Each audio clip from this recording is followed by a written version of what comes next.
Hey, oh, sorry I forgot to. Welcome to Alright. Friends Like Us. It's Evelyn Frick. and Marina Franklin. We are here for you, and we see Swan Reed gave us a flower. Thank you very That's much. so nice. So, for those of you who don't know, this is Friends Like Us podcast preview review. We barely get to it because Dave Juskow talks so much, I know. but this is why we do it. We do it to promote the podcast. We have a really great episode that's out right now. If you don't know where to find podcasts, all you have to do is go on Apple Podcasts, and put in Friends Like Us. It's also on Spotify. There's all these platforms. My Linktree, it's scrolling right beneath. So go and check Cool. it out. And then later in this YouTube, Evelyn's going to give us some of the reviews that we've gotten from the podcast lately. Yeah, there's some great ones this week. Excited to So, share. yeah. So, Evelyn, how's it going? What's up? I'm doing well. Yeah, my parents were visiting earlier this week for my mom's birthday, which is really lovely. We went to this exhibition at the Met that she was interested in and had dinner with some friends. Yeah, and then yesterday for my job, I was interviewing someone who was on this season of The Bachelorette. So it's very Oh, exciting. All the profile on him coming out, I think next week is when we're shooting for it to publish. So yeah, it's been good. And then this coming week, I have some more time off to write and just kind of hang out. So I'm looking forward to that. so the Bachelorette interviewing Yeah. someone from is he a major candidate? Is he the Bachelor? It wasn't The Or Bachelor. So his name is Jason Alabaster. He was like one of the final contestants this past season. He was like one of the last people to like leave before The oh, Bachelorette was like he got must have been engaged. popular. He was very popular.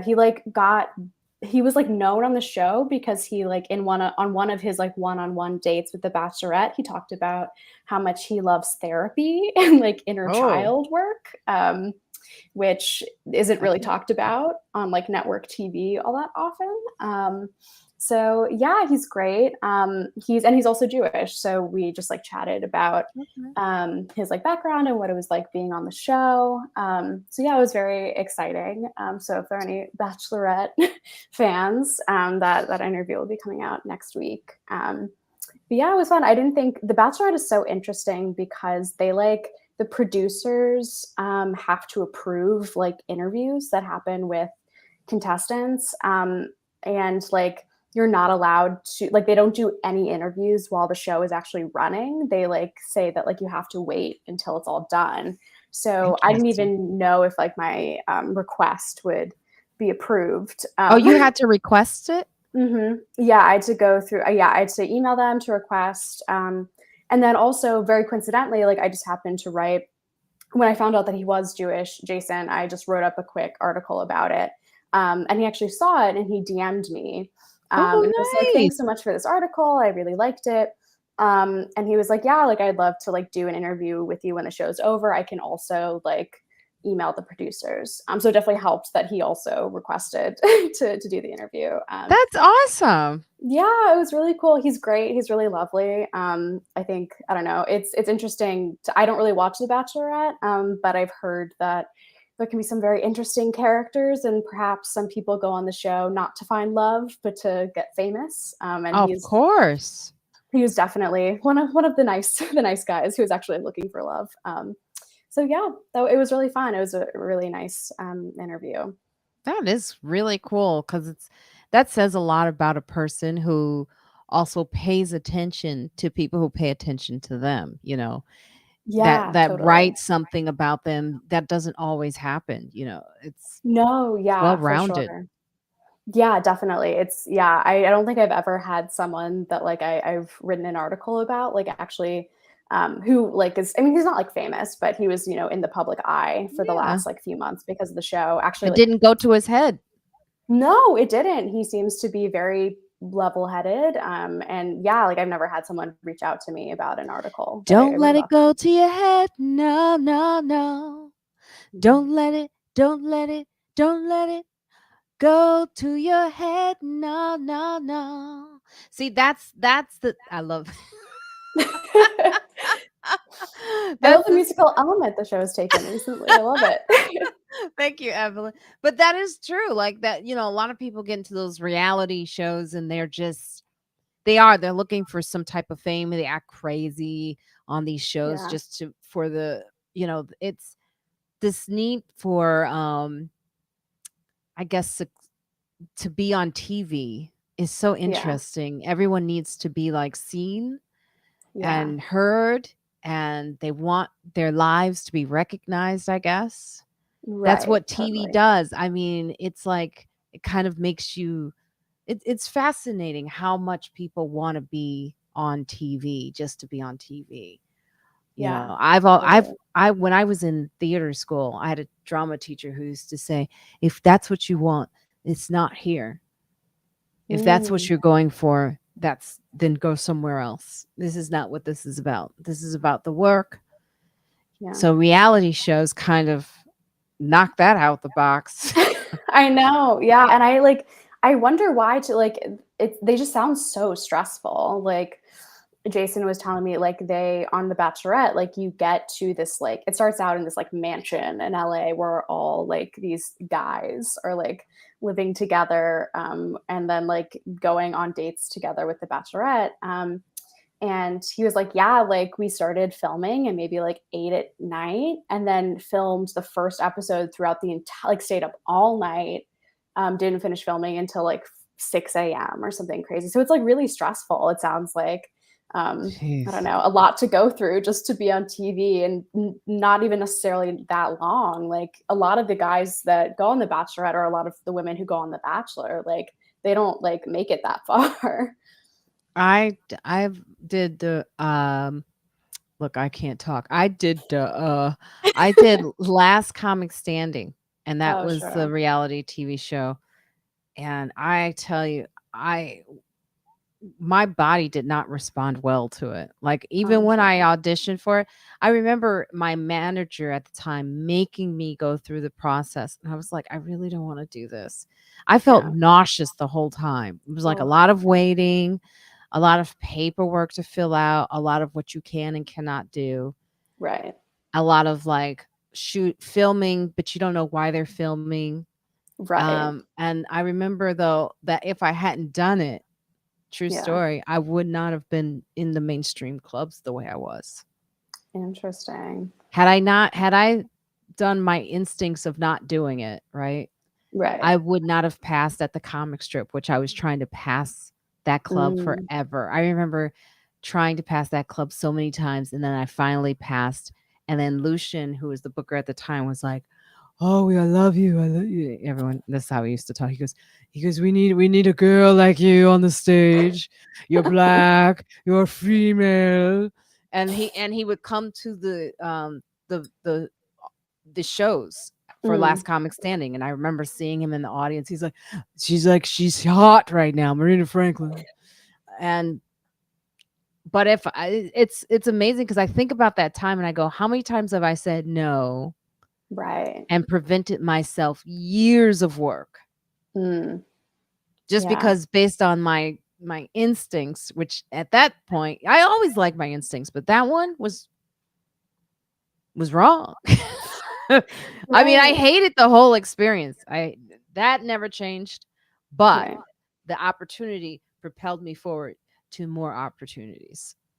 That's so interesting. Yeah, I mean, I was thinking about it the other night. Like, it almost feels like, I don't know, at least what it seems to me now, like as a young comic, you kind of have to say yes to like everything that comes your way, no matter how you think you will personally feel about it. Because you never know like what might come of something. That is absolutely right.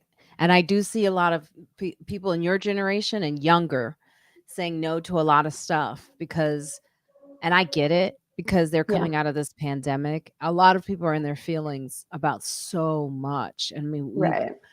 we've come from this, the Me Too movement, Right. what you deserve, how, women Right. aren't getting paid equally, how to ask for the things you want, the Right. quiet quitting. you know, Yep. the quiet firing, all of Right. those things. It's like, yeah, I get it. I get it. I get like coming out of this and thinking, you know what? If I just say what I want and what I mean, I get what I deserve. And if I say no to this because it's just not right, Yeah. but I think about that and I go, wow, had I said no to Last Comic Standing because I didn't believe in reality shows and I didn't believe in competitions, Right. would I have been in the mainstream clubs as soon as I was, and would I have been where I am today? I don't know. I Yeah. think it would have taken me a lot longer. I probably Yeah. would have gotten there no matter what, cuz funny, when you're funny, funny's always there, but Right. that stage time, there's nothing that stage time at the comic strip was the best thing that could have ever happened. I developed so quickly and so good. Like just in front of audiences like from I used to do I guess what did I do? Like 3 shows, Oh wow. 6 shows on the weekend, maybe more. I used Mm. to do somewhere like 6 or in one night. Oh wow. In one night, I would do probably 3 at the comic strip, go over to Gotham, do a couple of shows, maybe do one show at the Cellar. Yeah, I did Right. a lot of hustling. So Yeah. yeah, so be Definitely. careful of what you say no to, even though your instincts are telling. Be careful. Just be careful. Your Totally. instincts are your God's is like God's whisper. I believe that too. Yeah. So Definitely. I I agree want to with say that. hi to some of our friends here. Hello, Yeah. Opoku. Yeah. Hello. Calls us two besties. Yeah. We're two besties, Evelyn. That's so nice. Like I'm trying to get my head. Yeah. We're doing good. We're talking about reality shows, and Evelyn just interviewed a reality star from The Bachelorette. So Yeah. when does Yeah. that come out? Not there's not a set publication date yet, but definitely sometime next week. I would say most likely next Thursday or Friday. I'll definitely post a link on my Twitter when it is up. So Nice. yeah, it's exciting. So I'll talk a little bit about the podcast before that guy comes on. He's been, we have a surprise guest coming on too today. Yeah. Well, she's not really a surprise. I tagged her on Instagram, but Molly Heckerling is coming on, and she is also a comedian, actress, and she's lives in Vermont where I was visiting, and we'll get into that if I can get to it. If Dave lets you. I mean, I have a feeling he's gonna try to take over the show, and I'm gonna have to boot him a couple of times because I really want to talk to her about Vermont, Yeah. and she lives there, and it's just beautiful. But it's so funny because I emailed her last night. I was Yeah. like, "Would you love?" She's coming on, and it was a separate like Evelyn. You didn't go, "Hey, what?"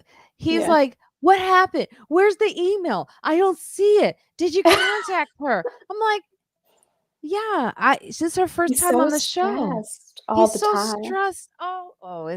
It's so much more than that. Yeah, I'm yeah, like, yeah. "What is this? What do you want, Dave?" Just relax. We were talking about Vermont this Tuesday in Dave's live. Yes. Yeah, we know Dave is gonna love this. The question is Marina? This is Marina's show. This is not Catalina. You have to help me with this. This is Marina's show, okay? Not David Juskow show. This is a Marina show. Yeah, yeah. Yes, Jewish grandma. What are you talking about? Oh, well, Jewish grandma. That Dave is a Jewish grandma, I think. Because like, Oh, yeah, I think DJ Eric Prince was saying that being stressed out and nervous is a Jewish thing, which yeah, I think it is. I can agree with that. yes, Catalina. We will mute Dave a couple times today. It's coming. So last night, because he was like, "What's going on?" I was like, "It's just relax. She's never been on the show before." Yeah.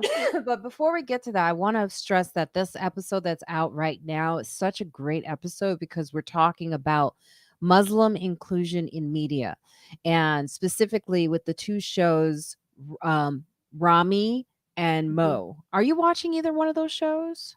So I haven't seen, so I've watched Rami. I've seen the first season, which was fantastic. The second season, it took me a little bit to get into, and actually still haven't finished it. But my girlfriend actually just finished watching the third season of Rami and said it was really, really good, and really interesting and really important because part of the show is talking about Rami's experience as like a Muslim American and then going to Israel, and like seeing what it's like for Palestinian people living in Yeah, you Israel. don't see that. No, you really don't. And like definitely not a good positive portrayal of the IDF, I've heard, which I think is also important to show those kinds of things. And then I haven't watched Mo, but again, I've heard really, really good things about the show as well. Nice. Yeah. So she was talking about some of the stereotypes that they get wrong, Mm. and how she's been on the show as a consultant Oh, on several shows just to help them understand how to get Muslim inclusion in, how to do it appropriately. wow. And she mentioned something interesting about what's happening in Iran right now Mhm. with the woman who was murdered, because she didn't have her hijab on all the way, I believe. Yeah, I think that's what it was too. And she said something very interesting that I never thought about. She's like, it was good to see them handling it and not us coming over to be the saviors. Right. And I think that is so important in that narrative of their story of what they're doing. Like they can handle themselves, and a lot of times it sometimes feels like the white savior comes over and Right. helps out. So it's such a good episode. We also had Ashley on. She does a podcast where she reviews movies. She's really good at reviewing a lot of Yeah. movies. And so definitely check out that episode of Friends Like Us if you have.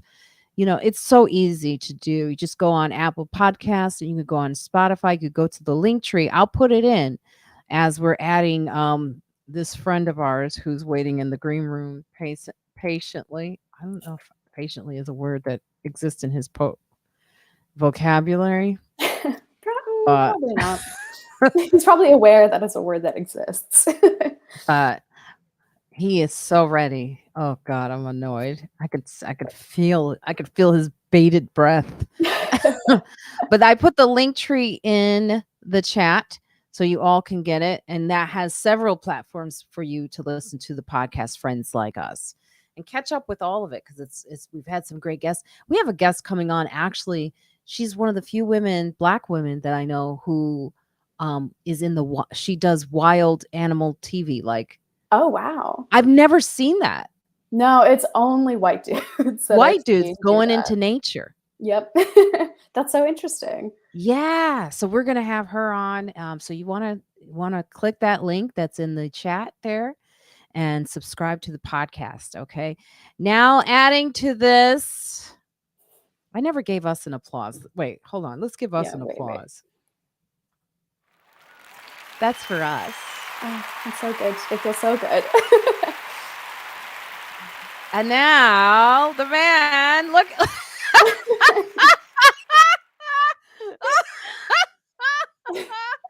If you don't stop it, look at you. It's ridiculous how excited you are. Stop it. I'm doing that smile campaign. Oh my God. You guys talk for a second while I go grab a coffee. I'm so glad to have you here, Juskow. Your friend is coming. She is. Oh, great. Oh my You- God, I you- love her so much. I'll be right I back. love I her can't too. hear you right now. I'm getting my coffee. Talk to Evelyn. I don't have anything to say to Evelyn without messing up stuff. Well, I'll tell you what I was telling Marina before you came, which was yesterday I was interviewing a contestant from this past season of The Bachelorette. His name is Jason Alabaster. He is a nice Jewish boy. I think you'll probably find the interview very interesting. It's coming out next week, and he is very attractive. I don't care. Meanwhile, last Saturday, after I left you guys, last Saturday night, I went to this unbelievable loft space with these kind of billionaires, And it was unbelievable. This guy, by the way, he's got this documentary. It's not a documentary. It's this. He made 20 years. It took him. He's an artist. It took him to make this thing, and it's with animals and nature. Just what you were talking about. I've never seen anything like it in my life. It's really unbelievable. His name's Greg something. I can't remember the name. Anyway, when I was there, this guy comes up to me. He's really good looking. And I just immediately go like, Jesus Christ, you have the greatest hair I've ever seen. And he's definitely like around my age. Like everybody was around my age. So that, then you were always like, somebody my age has great hair. You can't help but to comment on it.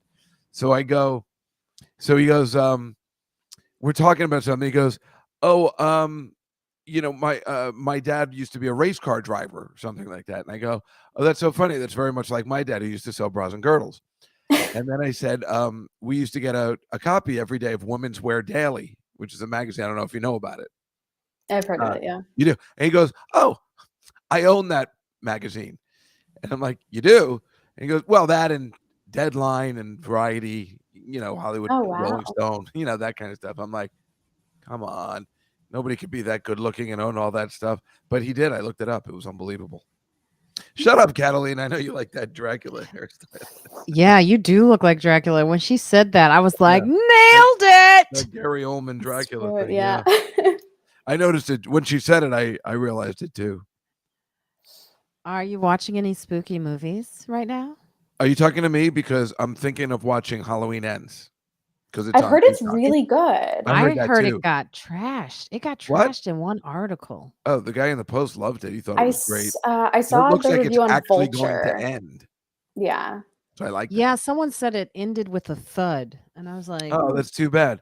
I mean, you got to love Jamie Lee Curtis just continuing to do it. She doesn't give a shit. She's proved herself. She likes doing it. She got really mad at Kanye this week. She did. Yeah. Kanye's been anti-Semitic this week. Yeah. And I mean, Jamie Lee Curtis, her dad he hates everybody. I mean, DEFCON 3, we don't have to worry until he gets to DEFCON 5. Or is it DEFCON 1? Just ridiculous. He says DEFCON, not DEFCON. Yeah. But I think DEFCON 1 is the bad one. That's World War 3. If I remember my War Games movie correctly. It's been interesting. It's been, it's one of those things where it's like, someone just needs to He's sick. He just there's something obvious. That's why you can't really get mad at it even as a Hebrew, because there's something wrong with him. There's definitely I mean, he wore a White Lives Matter shirt. Right. He's obviously lost his mind. I mean, for a while now, for like a year or two, which is why Kim left him. I don't think she would have left him if she thought he was stable. She seems pretty okay. I don't know. Like, it seems like she thought she got the message and said, I got to get out of this. What's amazing is that Twitter is allowing it. And I thought they got rid of him. Did they? They finally? Restricted his ability, but like his account is still there, and I'm not sure how long he hasn't been blocked or banned.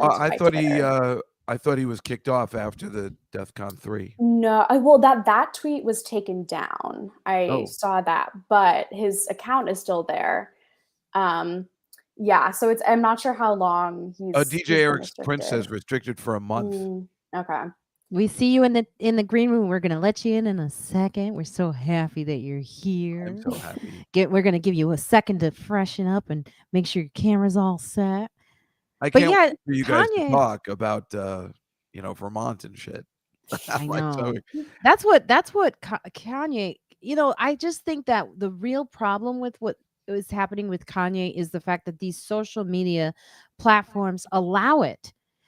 It shouldn't be allowed in any level. Also, because it's showing his mental illness. Like, what are we doing? Like, all of this has led to so much mental illness in this culture.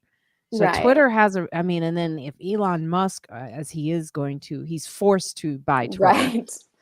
Because he can't get out of that. The frustrating thing about talking about Kanye is I agree. I do think he is not well and should not be online right now. But at the same time, it is super, because mental illness doesn't innately make you anti-Black or anti-Semitic.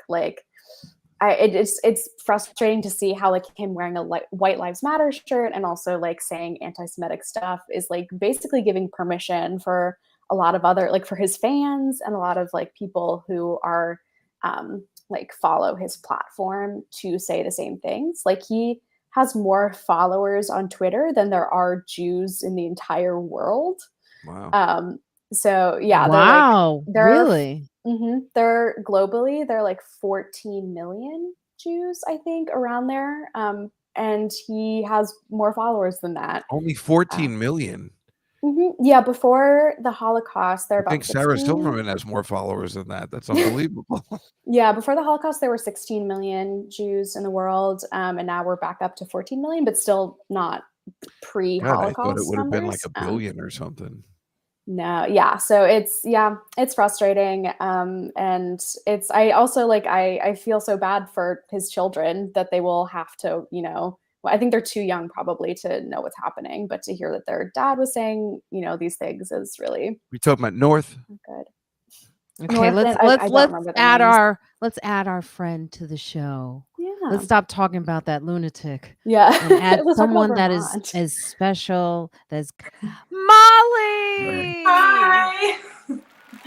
Thank you for having me on the show. Welcome, Hi, Molly. Oh my God. Juskow has been raving about you, and he was like cursing me out last night at like 2:00 in the morning. He's like, I didn't see the email. Did you invite her? I was like, listen, Molly and I already have our own relationship. Is that right? Right. We saw each other at Broadway and I geeked out over you because I saw you on TV and you were like, okay, person I've never met. That's nice. Did that happen? Really? It did. Yeah. It was like my first half residency there because I was so green they wouldn't even give me the full residency. So and yeah, I think I ducked off stage before Eric Bronstein even lit me because I was doing so bad. So good times. Are you still doing stand-up? Are you? Because are you still at the Broadway? I guess is a better question. I'm not because I'm like 5 hours away from there now in Hello, Vermont. the point of her being here, she lives in Vermont. But Your she dream. could still come to New York to perform. I could, and I'm gonna bounce back and forth a bit. But I did submit to the Vermont Comedy Festival up here, so I'm waiting to see if I got into that. But I was digging what you all were saying about Kanye, and I know you probably want to move on to another topic. No, but I'd love to hear I you. wholeheartedly agree with everything you were all just saying, and to me, this is I just thought you like was going to agree with everything Kanye was saying. I agree with everything Ye was saying. No, I think that what you mentioned, Evelyn, about the Holocaust and the number of Jews in the world is like, this to me is just like, you know, the signal for us Jews to fucking record numbers. Like that's what we need to do is just beef the numbers up. All right, I'm ready. Yeah, Dave's ready. Right. Oh, Dave's ready to inseminate the I will entire pick up the West Side. what? Why are you just out? They're doing the Dracula. That's why. Oh, he has Dracula hair You're making today. fun of my Dracula hair. Well, My Gary Oldman Dracula hair, not regular Dracula, not Bela Lugosi hair. All right. I was gonna say, pull the string. Yeah. So I was just in Vermont. This is my favorite place in the world. This is one of my pictures that I'm going to share with you. This is me in Woodstock, Vermont. I'm at, I guess, what are those called? Covered bridges? Mm-hmm. Yeah, and that's where the comedy festival is supposed to be, is in Woodstock. Really? Oh, yes, because Woodstock is very happening. Is it? I've never been there. I knew nothing about Vermont before I moved here, and all my friends thought I was a fucking psycho. Now, when did you move there? Like a month ago. What? Oh, wow. I know. Yeah, so like, what I'm telling you. Yeah, we're still like living out of fresh direct bags and sleeping on mattresses on the floor. Like, you know, just really taking our sweet lazy time getting set up here. So now, what part of it? We're in Burlington. Okay. So, you know, the first thing anyone says to me is like, oh, you're going to follow Bernie Sanders around all the diners, or you're going to get some Ben and Jerry's, or just like anything that anyone knows about Vermont, which is basically those three things: Bernie Sanders, Ben and Jerry's, maple syrup. They do So- all look like Bernie Sanders, even the women. I kind of do. I went to a neighborhood block party and I was like, okay, yeah, this is a Wow. beautiful place to come and die. Look at this. Boy, that's great. Now That's this so is gorgeous. I actually at first I thought I was going to go to Burlington when I've been there several times. True story, Molly. Like years ago, I did a play there at the Northern Stage, which you will experience at some point because this is what Vermont people do. They appreciate the theater. Oh, okay. Yes. And so I did a play there called Midsummer Night's Raisin in the Dream. sun. Oh, nice. Oh. Who'd you play? I was Puck. I did not play Puck. You're Puck. Your head is a puck. I played Peas Blossom. I was so so Midsummer Night's Dream. They wanted the theme to be like the Cotton Club because the black people were, of course, magical. Oh. We were magical. We were all the fairies, because we didn't really exist in Vermont. So I was gonna say in Vermont, they're just like, they must be magic. yes. So that was the director's great idea. Oh, we'll have some black fairies. Oh And no. I didn't know. I auditioned for it, and my manager at the time was Jason Steinberg. And I remember his brother Evan telling me after I did the play, after I was there, it's in White River Junction, Vermont, which they have a lot of stories about White River Junction. And after I did the play, came home, loved the experience, wanted to move to Vermont. My agent's brother was like, yeah, we didn't even really mean to send you on that audition. It was an accident. We were shocked that you got the part and that you then accepted it. Oh my God. That's funny. They were like, Vermont's basically a joke place to perform. Who sees anything there? That's so funny though that they it's so well-meaning in the most tokenizing way possible. To, make all the black people fairies. So what made you go to Vermont? Did you say I may have missed that? What was the catalyst? It was I a always loved that. totally paranoid, climate change driven decision. It's smart. It's smart. It's what I've been saying. Because it was weird, COVID and climate change too, to a large extent. It's all of our priorities were just completely flipped on their head, where it's like everything that you thought was important all of a sudden was just completely destabilized. And I was reading this Guardian article that had a gradated list of all the US states that are supposed to do best to worst climate change projection wise. And at the top was Vermont, Michigan, Massachusetts, Minnesota. So it was sort of a pick your poison thing. And I know a lot of people think I'm insane, where it's no, even Dave I was don't. making. You don't? I don't either. I've been talking. Dave knows. I've been talking about Vermont for how long? A long time, maybe since COVID, I guess, but maybe before that too. Because I know it's the one keeps place vacationing left. there, and wanted to go. That's why when you went there, I'm like, oh my God, I have to tell Marina. And then of course it was funny because I know how much you like Marina, and I don't know. It all seemed like it all came together.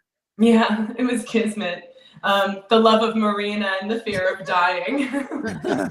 Well, that's you both have a very, knowing both of you and speaking to you all during COVID, you both were afraid of COVID. I mean, Molly was just as afraid as you were, Marina, where, I asked her to do a couple of shows and she's like, oh, we're not ready. So she also, you guys are very similar. I think you could be I had someone best friends. last night, Molly, when I said that I was talking about Vermont, and after I went this week, and I said I love Vermont. You know her, Carrie Carabas. Yeah, Carrie Carabas is so opposite of me, politically and everything, but I love her. Mm-hmm. And she goes, Vermont. She's from Long Island. She goes, Vermont. She goes, it's gonna be freezing. It's gonna be freezing. It's cold there. It's cold there. Why would you go to Vermont? It's cold. I was like, not when all this stuff hits the way it's going to, expected to. Right. I was in a TV show with her where she played my wife. Oh my God. But Molly, tell me more about your decision and continue where you left off. I'm sorry. Well, it was it was that a lot, and yeah, Dave was right. Like I was very we were very paranoid during the pandemic, and especially like in the face of all the different variants that kept cropping up, and like we were living with my mom and my grandma at the time, and my grandma's like 90, so we were like, okay, if we get sick, that really sucks with long COVID, but we could actually kill my grandma if we get her sick. So we were just trying to be like very careful. We homeschooled my daughter for like 2 years. And when we moved up here, it's like, okay, we can finally send her back to school. And the case rates are super low here. And, you know, I don't know. It's like, I would never dream of being inside somewhere without a mask, but like here it doesn't feel like a death sentence if you like absent-mindedly walk into a place and you're like, oh shit, I'm not wearing my mask. So like I don't know, it's just very different. Molly, you know what's really funny is when you said this on Tuesday too, it's like she's like, oh, I homeschooled my kid for 2 years. Now if you had said that in 2019, we would have made fun of you. You know, like you're just like those people were weirdos. And now they're geniuses. Like the people that were doing it before look like geniuses. It's really weird. Yeah, I mean, and she skipped ahead a grade. So it's like, okay, we did a pretty good job. Or maybe this is just a terrible school. But either way, she's out of the house. So we're happy. Well, I mean, think that the multiple reasons for keeping your kid at home these days, let alone COVID, but shootings. I mean, why would anybody send their kid to school at this point? It's terrifying. Right. Yeah. Well, it's also interesting too. My girlfriend's mom is. You're gay? This happens every episode. Dave, you're Jewish. What? My girlfriend's mom is an elementary school like English language learning teacher, and works primarily with like first, second, third graders. And in Minneapolis, so like a fairly like liberal area, but like the COVID numbers like in schools are still like, and like in New York too, like it's still kind of high caseload numbers. So it's nice to hear that there are places where that isn't the case.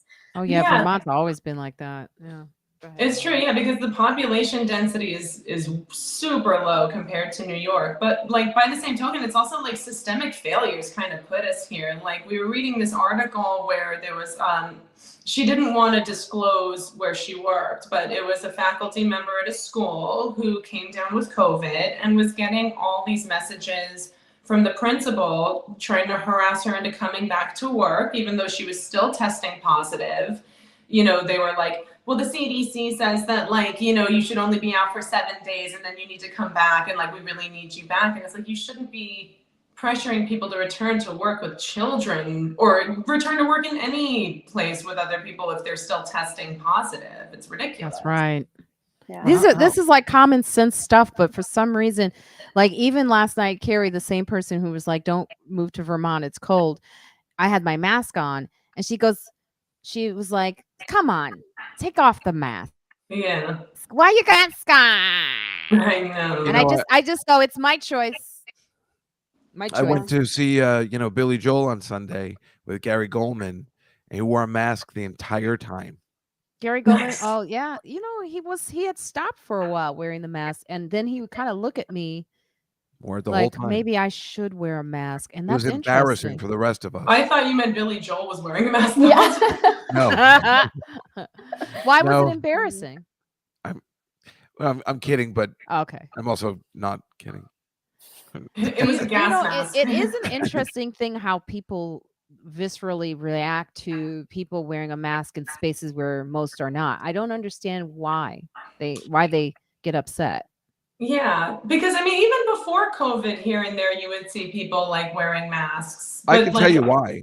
Yeah, people get upset because they don't want to be reminded. They want it to be over. The people that aren't wearing masks want it to be over. You know that I've always felt this is over already, and you and Molly have always kept it going. And we're responsible. Like, come on, you guys. I mean, it's like Molly and I never met in person. We were supposed to hang out a couple times, and I'm just like, come on, it's over. And then, but so I am definitely one of those people, and I just want it to be over. So when I see somebody wearing a mask, I'm like, come on, it's over. Unless it's in the subway or something like that. And I kind of understand at a concert, but boy, is that no fun. Oh Can't God, really you would sing hate my along. mother. The what? My mother would do the podcast in a mask. You'd be so upset. Oh, really? That would bother the hell out of me. She would. She's just always been a hypochondriac, and I've Oh. always been kind of a hypochondriac. We're both recluses, so when this happened, it was sort of like, we told you so. Yeah, that was me. That was me. My friend Alan Klein was like that since the 80s. When we went to college together, he was such like you just said, like a germaphobe and all that kind of stuff. And it's so when this happened, I'm like, you always said this was going to happen. Like I gave him the props. Yeah. Like, he said it was going to happen. Meanwhile, he his husband opened a club, and they told me the day after I was there that they both got COVID. And I'm like, what? You guys have been like nothing but care for you. You've been giving me shit for like 2 years that you can't hang out. You go over like, well, we've been going to a lot of gay clubs, and I'm like, oh fuck you. Yes, Marina, where TV. is So that? the That's two-facedness. That's gorgeous. all. Isn't this gorgeous? This is in Woodstock, Vermont. This is actually not. Wait, this is not in Woodstock, Vermont. This is it's Bard, or I forget the name of the town. Whatever it is, it's beautiful. It's literally like 5 or 10 minutes away from Woodstock. The story is comic, like yourself, Molly. She left New York, but before the pandemic, Vicky Ferrantino, I forget how to say her last name, and she had a very successful business in New York City. She can cook her ass off. I ate so much food there, and she had lines down the street in New York. Sold the business, moved to Vermont, started a business there right before the pandemic, sold that business, bought a house for $65,000 Oh shit. with her girlfriend. They built that house up, and it is now worth like over $350,000. Wow. This is the road by their house. Wow. Oh, it's gorgeous. By the way, Molly, Catalina just said that I adore your mom so much I'd wear a mask too. Oh, that's sweet. Yeah, my mom, she's always been really crazy, and even before COVID, like she abhors smoking. For some reason, just cigarettes. Weed she's fine with, but anytime she would go to the theater and they would have like a smoke machine, she would swear that like the whole next day she'd be coughing. So she started wearing a gas mask. Oh my gosh. But she would keep it in like a plastic bag. So anytime there's like a remnant of smoke, she's crinkling the bag to take out the mask and put it on her face. And Molly, I mean, I don't think any of us smoke or ever have. I used to. Oh, you Me did? too. I've I always. smoked for a long time. Oh, I've never liked smoking. I mean, I like weed, but I do not like cigarettes. And the weird part is that like I've never liked it. But or at least when I was starting out, I mean, all the clubs had cigarette smoke in your face while you're on stage. I mean, when you think about it now, the fact that restaurants allowed smoking, or you could smoke on an airplane, it boggles the mind. Because thank God somebody figured that out, because that was a nightmare. But I remember being on stage, and my mother, for some reason she thought I smoked, and I swear I didn't. And I'd come back, and she'd tell my sister, I know David's smoking, and she goes, he is not smoking tobacco. And because I'd come back smelling of cigarette smoke from just being at the comedy clubs, it was the worst. Mm-hmm. And it's just something even worse is cigar smoke. And they have those cigar bars, and once a year I go to these things, and you pretty much have to burn your clothes afterwards. You can't use them again. I have to send them all to dry cleaning. It's like smoking. I can't believe I smoked. Actually, are you the same way? Like I I used to remember smoke. you smoking. Oh yeah, I used to smoke. I don't know what you smoked, but I smoked Camel Lights. Those were my favorites. And then I went to Marlboro Lights. Marlboro Lights always tasted like chalk to me. When were you doing this? When I first met you, or before? Years ago, when I was a young comic. When you had the cornrows? Yes, if that's what you need. Before you whatever gets you through the night. Whatever helps you to go. That's when I didn't know you.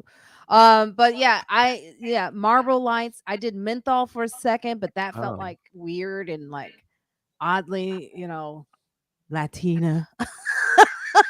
That's I why know a lot of- my Latina friend smokes Newports. Yeah, they all smoke Newports, and then I did, and then I just stopped. At one point I just said, I don't know what it was that made me. It was something that I was like, I just got to stop this. Well, you And guys smoke. Did you ever date somebody that smokes after you stop smoking? Because that's kind of the No, worst. I did not. I have. I started early, like at 13, and because we were all delinquents, and I went through like every brand of cigarettes, like Marlboro Reds, Lights, Camel Wides, Capris. In college, I smoked Newport Lights, like chain smoking. Even during the pandemic, I like relapsed for a while, but like you Really? hit a point with cigarettes where you're like, oh yeah, I can feel that this is going to kill me quickly. And then you're like, okay. Well, you Maybe- have somebody like David Tell who didn't. It's when when we first met, he didn't smoke, and he just kind of picked it up somehow. And I remember when he quit drinking, he goes, "I'm going to try and quit smoking too." And I said, "No, don't do both. Just do one at a time." Now I kind of wish I had told him to stop. I mean, the guy is a chimney, and the worst part is, if you travel with him, he smokes in your car, he smokes in his car, he just smokes everywhere, and there's nothing you can really do if you're working for him, and it kind of sucks. I think sounds it's just like very. I was going to say, I think it's very easy to get into when you're just around people who smoke a lot, and I think that's just in comedy clubs. Like I studied abroad in college in Europe, and everyone smokes in Europe, so I smoked when I was studying Yeah, I guess abroad. so, right. And then like I came back to the US, and I like wasn't buying my own packs, so I just didn't continue. But yeah, it's very easy to fall into. But it does, yeah, like the other day I was actually at a back patio at a bar, and like everyone around me was smoking, and there was a part of me that was like, oh, this is like horrendous. But there's also a part of me that's like, oh, like I remember why I liked it. But it does make you appreciate when I also my family vacations in Vermont. It makes you appreciate just like how like clear the air is up there. Oh, I'm so glad you brought that up because, and I'll show one more. This is your favorite person, Molly. Just so you know, Ugh, this is the woman who wanted to throw a what a scone cunt. at David's head. Wanted to, she did. She goes, here's your fucking scone. She really was mad at Juskow.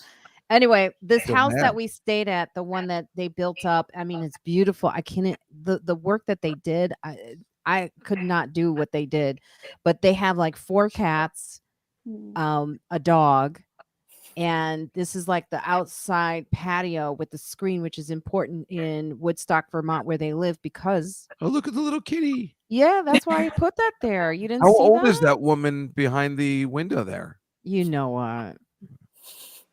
You know. Yes, Marcy, she's still mad. I can't see Yeah. her very well. She looks like Glenn Close from a distance. Yeah, she's very old. She's in her 70s. No, she's not. She's just a horrible person. She still hasn't apologized, Marcy. It's awful. She did apologize to you, and she said, "Remember, that's what That she was a said." She goes, "I said half-assed I was apology. fucking Oh my sorry." God. She goes, "I said I was sorry. You don't know how to accept the apology. If you can't accept the apology, then I don't know what to tell you." And then she tried to kill us by backing into that gas pump. Well, she's a little risky, yes, with the driving, yes. There was a couple of moves. My sister was even like the gas thing. But still, but the thing about Vermont that I love, do you experience those scenes that I just showed you, like those walks? Because you're in Burlington. Is it a little bit busier? We're in South Burlington, so we're like just outside the city. And I mean, I say the city when it's like 4 square blocks of like human activity. But we're like closer to the rustic part where it's like where my daughter goes to school. It's a protected wetland. So even though it's like 10 minutes away, it's like this gorgeous drive of like past farms, and there's like a pathway to walk, and like all the leaves are changing. And like I was driving home yesterday, and like after living in New York for 18 years and being terrified of driving, because like I didn't even get my license till I was like after I driving moved in to New New York York. is Yeah, I just awful. always sucked at it. It's like I'm driving in Vermont. I'm surrounded by nature. Like this feels like I'm dreaming. Like I didn't even, think that this would be what my life is. And it's like it's good and bad in some ways, because it's like I don't want to be like, oh, this is perfect, because it's like obviously the New Yorker in me is sort of like, what's going on? What are we doing? Where are we going? Like, how come nothing's happening? And even though there's a lot of New York transplants here, they've already adapted to the pace. So everyone who's on that sort of like more chill like Vermont vibe, look at high-strung New Yorkers, and they're just like, oh, you'll be okay. Yeah, that's so funny. It's talking to someone who's still shell-shocked. Yes, that's so funny, because I had to tell my friend that you saw with the cat several times, because I'm there, like I'm in the chill phase of my life, like I don't need to do a lot, but I could tell it takes her a second to really settle down. She had to have something to do every single moment. She's like, so where are we going? What are we gonna do? Can I help you with this? Can I do that? And I said, that's because she's an idiot. Comes from upbringing. Parents stop. are idiots too. You're an idiot. So, but basically, like Dave's in love with this woman secretly. I'm convinced. Of course. I mean, he looked into her eyes the first time. He was like, "Oh my God, your eyes are so She does blue." have kind of great eyes. See, he couldn't get that out of him, but They yes, are very blue. So it was just like she couldn't just stop, and I was like, "You still got too much New York in you. You got to just slow it down, slow it down. You know, it's okay. It's like taking the air. Like I could just sit on that balcony or that porch for hours and just, except for the bears, they do have bears there, and that part did scare me because they showed that the bear had come on the porch just the day before to take a pumpkin off, and some they also had like peanut butter Nutribars, and they didn't forgot. Oh, the bears will also like the peanut butter. So the bears had taken the peanut butter, whatever things, the whole bucket, and took it and sat in the back of like what was like this barn thing that I'm going to show you, and just sat there and ate the whole thing. That sounds lovely for them. I know. And they're not like vicious bears, because those are, I guess it's the brown bears you want to look out for, not the black bears.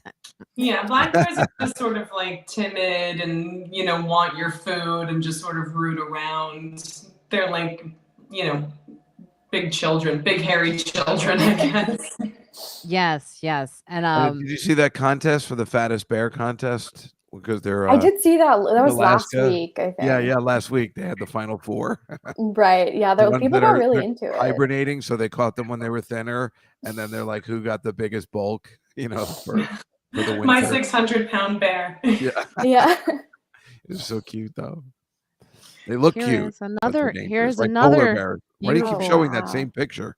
No, it's a different one. That's a different picture. My mother just told me today, she goes, it must be so sad for you don't get to see any of the foliage where you live. And I'm like, this is exactly what it is. And a guy actually stopped us to tell us that this year was not the best. He goes, this wasn't the best foliage we've ever had. He's this is unbelievable.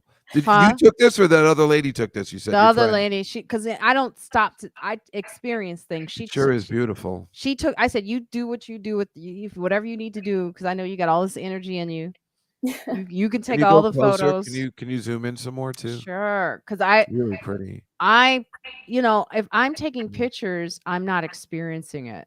Yeah, that's how is that good enough? That picture is soothing, Oh yeah, I mean, it's just like you sit there. How do you not take that in? Are those chairs right to the left over there? Yeah. Wow.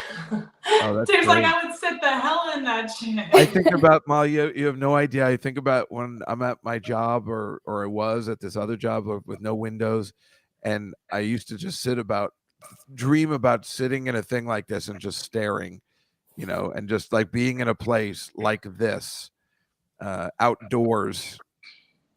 You think about that stuff when you're cooped up. And someone said this to me. You're right. Someone said this to me recently. Why we see beautiful places like this? Why don't we live there? Yeah. Why? Well, I always say, when people complain about the weather here when it's cold, I say, well, why don't we all live in California? Why don't we all live where the weather's perfect every day? I mean, before all those wildfires started. I mean, that's the question.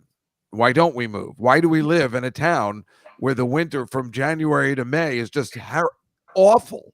It's the worst place to live. That, after a beautiful snow, the next day it's the worst, right? The But do you dirty. think like now that we're like the pandemic has shown that like hybrid working and working from home like is possible, that like that is more of an option for people, which is really lovely. So it's work. Work is really the reason. Yeah, I mean, I would say so. Or like trying to stay close to family. Right. Yeah. I always feel like, and even the sort of demand to get people to return to office work is sort of like, oh, you just want to tighten the reins and have that sort of oppressive, like, working hard enough. It's like people are working, just leave them alone. It's more than that. You know what it comes down to is that a lot of these places in the office buildings, especially in Manhattan, have 20-year leases. Yeah. So that's why they want people there. They're like, what are we going to do? Because I guarantee that if they didn't, they'd probably like, let's, slim down. So we just have like one floor and a couple of offices for people to come in a couple days a week. I think that is the issue. Like that guy from JP Morgan who was telling everybody they have to be back. They just built. I mean, I've been watching them construct this building on Park Avenue for the past 3 years. So he's like, you got to be kidding me. What's this? Jamie Dimon, I think his name is. And he wants everybody back because they just spent money on this huge work building. Right. That makes sense. I mean, for like smaller companies, like it has been like the company that I work for is like relatively small. And like with the pandemic, they didn't have like a huge office building. They just had like, like a floor in a building. So they let the lease run out. And now instead of having like an actual office again, they just rent space in a WeWork. So people can kind of come in as they go, which I think is nice for some people. It's like in Midtown. So I know that there's some people who actually go into the office every day. But like for me, like out in Brooklyn, like I don't want to commute to Midtown every day when I can just easily work from Brooklyn. So this is that house right out of the Good Witch. Oh, wow. It's also probably property Lois wasn't supposed to be on. I'm just now noticing it. It says private residence. And I know her. Private residence doesn't mean what you think it means. We got pulled over by a cop. I got to say this, like as sitting in the passenger seat with her when we got, she goes, oh, she goes, oh, I'm busted. Oh, I'm busted. He got me, Marina. And I'm like, sitting there, I'm like, what are you talking about? She goes, oh, he got me. So then she pulls over. I go, were you speeding? You were speeding. She goes, yeah. And then he comes over and she rolls down the window and she puts on that Irish charm like you wouldn't believe, and it works. Wow. And he lit up. He giggled. I've never heard a cop giggle before. And I'm sitting on the passenger seat going, I just don't want to fuck this up. Let me just scoot over so he don't see my black ass. Right. And because he was so lovely to her, she goes, oh, officer, what happened was I was on a low tank of gas and I don't know where the gas is. And he goes, oh, that's no problem. He goes, it's just a little further up. He goes, I'll tell you right. He gave her all the directions. He goes, I'm going to take your license. I'll be right back. He comes back. He goes, because you were so lovely, I'm just going to give you a warning. It is lovely being white sometimes. And Irish. The Irish. Well, I know the Irish isn't the thing. I get away with that. Yeah, all Irish the time. are a lot of Irish are cops. I was just gonna say, did she remind him of his grandmother patio furniture? Yeah. They just take your license to check, make sure you don't have anything going on. Otherwise, they usually let you go if you're white and have no black people in the car. Well, I was in the car and he let her go. I know that's a and he miracle. still gave her an ice cream cone. Yeah. And he goes, usually I get a lot of like, people say things they try to get out of it and you didn't, so I'm gonna let you go. I was like, I want to go. I know why you're letting her go, officer. And then he goes, and then he's like, she said one more thing. She goes, I'm sorry, officer. I still can hear her going, I'm sorry, officer. It works. And then the politeness works. And she goes, it always works. That's so funny. Yeah. The politeness works, again, if you're white. I mean, if you're white and Irish, Irish, if you have a beautiful Irish accent, they're not going to give you a ticket. Yeah, it would be rare to get a ticket for somebody like Lois. Yeah. Yeah. So he just let her go. That time I was riding that van. Molly, did you finish watching the movie? I didn't. I my kids came home before I could finish, but I got like 3/4 of the way through. Well, we were making that movie, and I was in this, this van, and I'd never gotten pulled over. And then we had this one black girl with us who was with me in the car, helping do the movie, helping work on the movie. And we got pulled over, and she goes, "Do you get pulled over a lot? You must get pulled over a lot." I'm like, "No, just today." No. I mean, it's a thing, Sharad and I mean, sometimes I take him home and we somehow would always get pulled over. I never got pulled over when he wasn't in the car. But Molly, I have to ask you this. You must do you watch the news there? Because, the thing that I always say on stage, I say Vermont is the best. They have the best white people. They have the best of the whites. They really are. But it's also like they're just good people in general. Like I find like you were saying, when you enter a space, you can trust that they are conscious, aware, they care about. I feel like it's the only place left with empathy. It kind of is. I mean, it's weird. It's very weird because there's a dual nature to this place. Like it's very progressive and empathetic and community oriented, and then there's other parts that are obviously people are way more rugged and conservative and kind of have that big truck, big flag sort of vibe. We on our way back here, we actually got tailgated really hard by these two fat white fucks in a truck. And when we finally got to a stop sign, my boyfriend, he's not a big guy. He's like 5'7", he's kind of skinny, but he's got that little dog aggressiveness sort of thing. I mean, he's like a man, but it's it's like in a rare moment of machismo, he's like, stop the car. So he gets out and he's like, we have kids in the car. And then this, fat white guy gets out and he's like, get back in your car. And it was like one of those oh shit moments. And he got back in really quickly and we drove off. And then they started speeding after us. Oh no. And I was like, oh fuck. Do these people have guns? Is this going to get real? I switched lanes and then they just sped past us. But for a second, it was kind of scary. And it was so incongruous with everything else we had experienced in this area.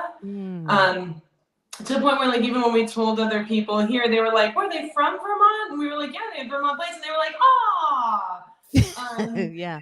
So but on the whole, everyone that I've met is so nice. It almost seems suspicious. Because I grew up with my entire family is Jewish Bronx, old school New York accents. So it's just they say fuck you like they're saying hello.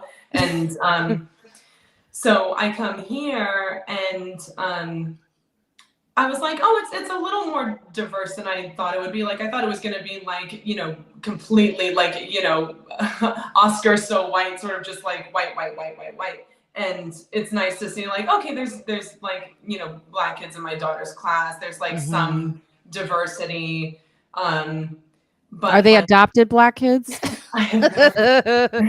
Burlington is known for that. There are a couple lesbian couples with the adopted black. No, but there's also just there's a black mom I was talking to and she seemed really cool. So it's just okay, but I haven't been seeing I feel I haven't seen as many Jews. That's the one thing where it just sort of feels and I don't know if it's I feel out of place everywhere I go, but here especially for some reason it's I've got my weird shoes on, I've got my big dumb red hair, and I look very just sort of Jewy and out of place. Maybe I'm projecting my own insecurity onto. You must be, because you don't look Jewy. Evelyn, wouldn't you agree?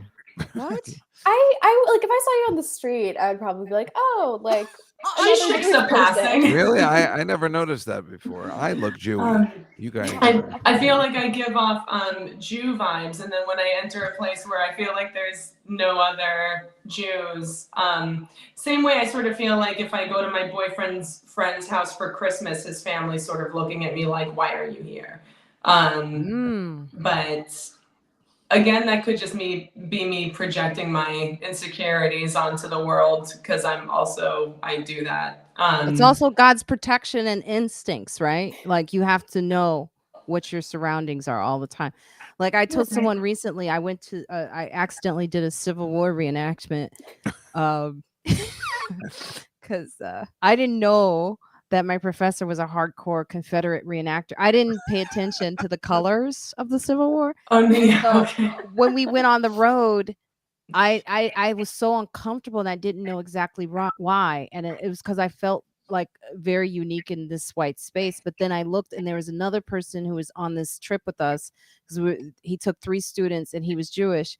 And he said, just so you know, I feel the same way. And that was the first time I was like, oh, that's right. Oh, yeah. And Yeah, 'cause we connected. I remember on that trip, we both had the same body language, whereas the Mhm. other students, the other 2 white students didn't pick up anything. They didn't have it. Well, I mean, you grew up as the only black girl in your school, as we know from Jill Liederman. But yeah, I mean, you've gone through that. I mean, before. I mean, that's I'm always fascinated by that.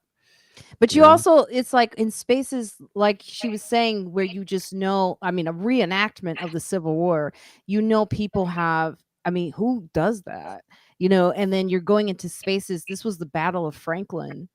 Mm. And my professor was like They doing call this it the for Battle of Marina, I think. but they were doing this for research for our project, for our theater project. But I realized my professor was actually very hardcore reenactor, and all the people that were with him were Confederate reenactors. So I was like, well, how are they looking at me? And Josh was like, how are they looking at me? So, and then they were saying these things like, we're going to have Jefferson Davis on the bill, and it's just our body language was the same. And that was the first time I realized, when you are Jewish, or if you're black and you're in spaces, it just informs your body in this defense mode that you're in, that you just can't help it. And it's quite For me, the interesting. the only time I feel really Jewy, I mean, a lot of times, but a lot when I'm with a tall girl. When a girl that's taller than me, I feel completely Jewy. That is what I feel. I am very Jewish right now. Why I don't think you just that- feel short? I just don't. I just feel like a I don't know. That's the way I feel every time a girl's taller than me or something, or even a guy, really. Then I just always feel I don't feel short. I just feel Jewy. Huh. Can't I think describe it's it. interesting with like Vermont too, because I mean, I think like, like Bernie Sanders being the senator from Vermont, like he's originally from New York, but like he's so aggressively Jewish that I like know. you would like think like that might make you think like, oh, there would be more Jewish people I in would have thought that Vermont. too. Yeah, I'm surprised. And again, like I might be, because it's also like Judaism's a hard thing to pinpoint, because it's also like there's totally like blonde shiksa-y looking women who are Okay. Jewish, and they just it's like I'm also like stereotyping. I'm a self-stereotyping Jew. And my boyfriend's like, yeah, Bernie Sanders the senator. Like, I don't think anyone here is gonna be like really anti-Semitic, but it was just like, I don't know, a weird vibe I got at a Walmart once, where it's just like, I don't know, this person looked at me strange, like I didn't. You probably were right, though. That's what I'm saying. Like, our body tells us, it's like survival. Our body is telling us to look out for trouble. And I do think Vermont is one of those places where someone was telling me last night, Mike Fenoy, comedian, he said, I called and asked if I could come to Vermont and move there, and they said no. I go, who did you call and why? Oh, Like, why are you calling the state and asking? You Who did just he moved there. call? What is wrong with you? he's an idiot. He said, we don't want any more. They do. I think Vermont, in the next year or two, if you're not in there, you're not in there. Yeah, how'd you get in, Molly? I didn't ask anybody. I just bought the house. You said you pulled the But- baby boom. Yeah, there's been actually, I think there has been a big influx of people into the state, and that's why the property values are sort of skyrocketing now a little bit, because of COVID, probably a lot of people who are living in cities wanted to move to different places. Yep. There's like a whole South Park episode about that, where it's like, oh, these city people move in and they're all drinking La Croix and looking for Wi-Fi and stuff. But like, I immediately was like, oh, fuck, that's me. Yeah, I did the thing. But whatever. And yeah, in the face of climate change, I think it's like, a lot of people just live their lives and that's grand. And I wish I was like that. And at the same time, I think a lot of people are going to try to be making a 5-year plan to see, where the best place to be is as everything slowly, goes to shit. So I figured I would rather be here and have everything not go to shit and make a paranoid decision and have everything be okay than live my life like everything was going to be okay and then have everything go to shit. Well, I'm coming to visit you, Molly. When I come out there to the Vermont Comedy Club. Have you been to the Vermont Comedy Club? I haven't been there yet. Is that the one in Burlington? Yeah. Okay. That's a great and Marina, I want to go with you. amazing. I want to go there too. They're I've always amazing. wanted to go. Well, I know yeah, you should. I know I promised the woman I stayed with that she would open for me, but if I can get more openers, I will definitely do that. You don't have to. But yeah, just keep me posted. Juskow could do a second, and then Molly, you could do. I always ask Molly to go on stage. No, I mean, but I would just, even if that didn't work out, I would just love to come and see you and hang out. So that would be awesome. They're the couple that owns that club. They are, it's not like your typical owners of not all comedy club owners are crazy, but this specific club, they are so friendly. They're so lovely. They're nurturing to new comics coming in. I definitely recommend you going there, meeting them. Noah, making it your hometown club. Yeah, they have like competitions. The woman, Vicky, who I stayed with, just did I think they did a competition for Montreal and everything. So definitely, I feel like this the comedy scene there, and specifically Burlington, is a good scene to get into. So I do want to move on to Evelyn's going to do some reviews of the podcast, because Molly, that's why we do this, to sort of promote. And you're welcome to come on Friends Like Us at any time. It's a woman of color podcast. I've never been asked on that. I promote it with my Jewish friends for some reason, but I tried to make like the women of color Jewish, but then the black women were like, nah. And I was like, I'm 12% Ashkenazi, so I try to. Jesus, here we go. I try to bring my my Jewish sisters in. We use the same hair products sometimes. Okay.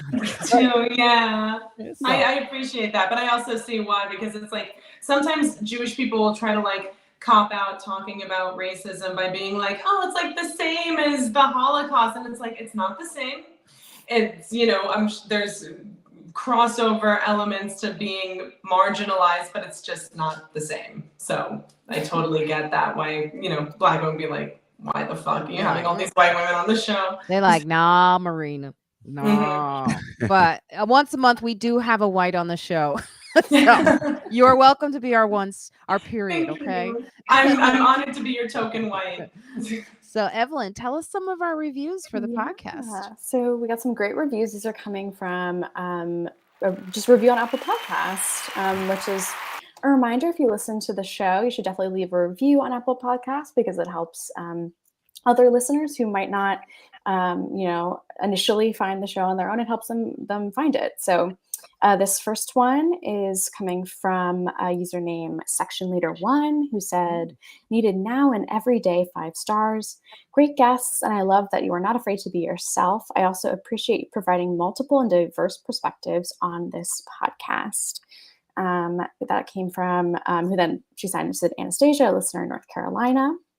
And then this comes from a friend of the pod who says, you won't find a better podcast, 5 stars. Whenever I'm feeling low, I remember that I can always listen to Friends Like Us and feel better. Marina Franklin is one of the funniest comics out there, and she always gets incredible guests. Thanks, Marina. So yeah, those are 2 reviews from Apple Podcasts. That's awesome. Yeah, it's I think when they say you're not afraid to be yourself, they know that I can't say names right. Like I always say, I try to get people's pronunciations. It's not like a professional studio, where they're whispering in your ear and telling you how to say someone's name. And we're not doing like this, meeting for an hour before the show starts. So it's real. We have these real conversations. The woman we had on recently to talk about, her name is Evelyn, actually. Oh, wow. Evelyn Sultani, to talk about Muslim inclusion in media and how they're left out a lot of times, how they get things wrong, how they talk about the hijab, like how the hijab for women oftentimes is mistaken as oppression when it's for women who wear the hijab. It's a form of pride. So it's a really That's the men telling you that. It's a really great I really do wish though, like, and we're gonna redo this episode with Zainab Johnson, the comedian who's also Muslim. She's Black. And she was saying, as she was listening to, she goes, I had so many things I wanted to say as a Black woman Muslim, because even though they're doing, Mo and the show Rami, right? Where are the women representation, where they're the main characters? I don't know if I've seen it. I know in Rami they say the sister becomes a main character. It's like I remember that she was on it, but yeah, I mean, I think that's a really good, valid criticism from what I've seen of the show. I know like a lot of the female characters in the show are just kind of like love interests or like dating interests of Rami, which, yeah, I mean, I think there needs to be more female characters that are not just about, love interests. So yeah, no, I can't wait to hear Zainab's perspective. Yeah. So it's very interesting is, cause I learned so much just by having different people on the show. And I cannot wait to have this guest on the show who's also the only Black woman I know who does wildlife TV. I've never seen a Black woman in the wild talking about it. So she's an upcoming guest. She has a very popular podcast. And so if you're not listening to Friends Like Us, make sure you click that link. It's in the chat, Linktree, Marina Y. Franklin for all the platforms, or you could just go to Apple Podcasts and look for Friends Like Us. So Molly, this is so lovely. You're new to Vermont. You're going to be, I'm so happy for you. It's a dream for me. Thank you. I'm trying to escape. I'm trying to get there. Definitely let me know if you come through, and I would love to see you. Or if you need a place to crash, our couch folds out. And I know that's weird because we've met once, so I'm sorry if that was. No, the people we stayed with, we barely knew. Oh, okay. I'm a former musician, so I'm used to just crashing on strangers' couches when it's like, I'm coming through Nashville. I know you through Facebook. This is cool, right? We were. I'll show you one more picture. While you're talking, go ahead. And let's see. But yeah, it's lovely here, and I hopefully the winters. Yeah, my grandma too was like, I don't know, I just don't see you in Vermont, and it's like, all right, well, you don't see me driving a car or going on a plane either, so like, just life dictated by fear, but. It's nice here, and if I survive the winter and it doesn't go completely The Shining in my household, then we should be good. Yeah, but with climate change, who knows? Maybe by next summer we'll be growing orange trees in the backyard. So. Ooh, lovely, and maybe some bears will coming. So this is really what I did most of the time. I don't know if you can see it. It looks like a naked woman eating cake. Yeah. That's what I do most of the time too. But you see that this has all the Vermont in it. You see that throw and the fireplace. What are you naked? No, I have on a top, but it does look like Lois just will not. What are you eating? Pictures Piece of me. Cake? Like I always want to tell her, do not take pictures of me when I don't know it. Yeah, I'd be furious. But she does. I can't stop her. Is it cake? It's cake. I'm telling you, this woman, Vicky. You got to look at my stories. She did a farmer's market on a Wednesday. Of course we went. And she makes the lines of people and children. They know her cake. She made cake. She made cookies. She makes her own bread. She made 2 types of cakes. She made like a raspberry cake with a light frosted. She made a chocolate cake. She made like she made croissants. It's going to take me 2 weeks to burn off. You see, and that's me looking at the stock markets. I don't know if is that what it is? It just looks like you're just staring at the fireplace. I didn't. No. If you see over to the left, there's a little bit of a stock Oh exchange. my thing God, going on. corn is doing horribly. That's funny. My Tesla. grandpa used to just lie on the couch and watch the stock market channel. I was trying to tell them to invest in Tesla so it could come back up, but it didn't work. Anyway, you guys this has been so lovely. Molly, you're welcome to come back anytime. Oh my God, thank you. I would love to. This has been so much fun, and I'm so glad that Dave recommended me because I've always just loved your comedy and thought you were so cool. So I really appreciate you having me on. Oh my God, it's an honor. It's an honor. Oh my Really. God. Yes. And Juskow, you know what you are. Yeah, I know how this ends. And so we're going to get out. We always let our viewers know where to find us. So I'll start with you, Evelyn, and then I'll go to Molly, and then Juskow will take us out on that, and then me. But Evelyn, where can our viewers find you? Yeah, you can find me on Twitter at Evelyn G. Frick. If you were tuning in earlier, my interview with Jason Alabaster from The Bachelorette will be coming out, I think, next week. And I'll definitely be posting on my Twitter there. So you can, find me there and other comedy shows. I'm currently planning a Hanukkah comedy show for late December. So you'll also be able to find out information as I have more of it there. Can my 12% go? No. I think we can make it work. Molly?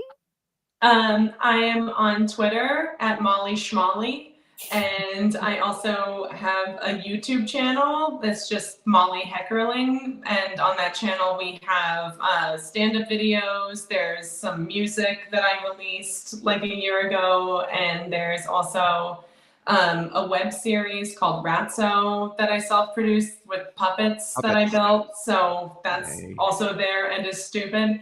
And yeah, on Instagram it's just at Molly Heckerling, but my Insta is not fire. It's just like old still photos from old movies and pictures of my kids. So whatever. Nice. Thank you, Molly. Thank you, Marina. Juskow. Well, on Tuesdays I have the Comedy Cellar nightly show, which Molly was kind enough to be on last week and did an amazing job.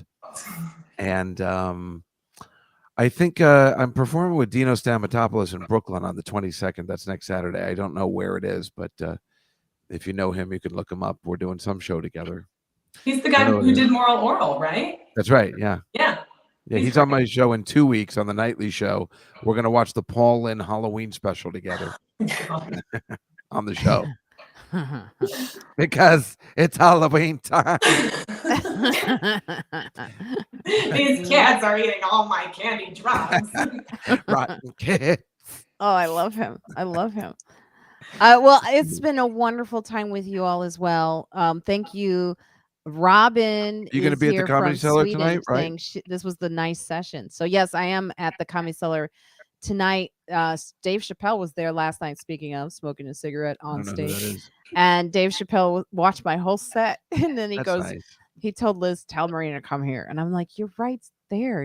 They're just standing right next to Liz." Liz is like, "Dave wants to see you." I go, "He's right there." So, yes, I am there. I will be there next weekend as well at the Comedy Cellar. And you can go to my website, marinayfranklin.com. But most important, please check out the podcast, Friends Like Us. We really appreciate you. Stay safe, wear your mask, get vaccinated, and Black Lives Matter. Yeah. And I'll hold the little bastards for a while.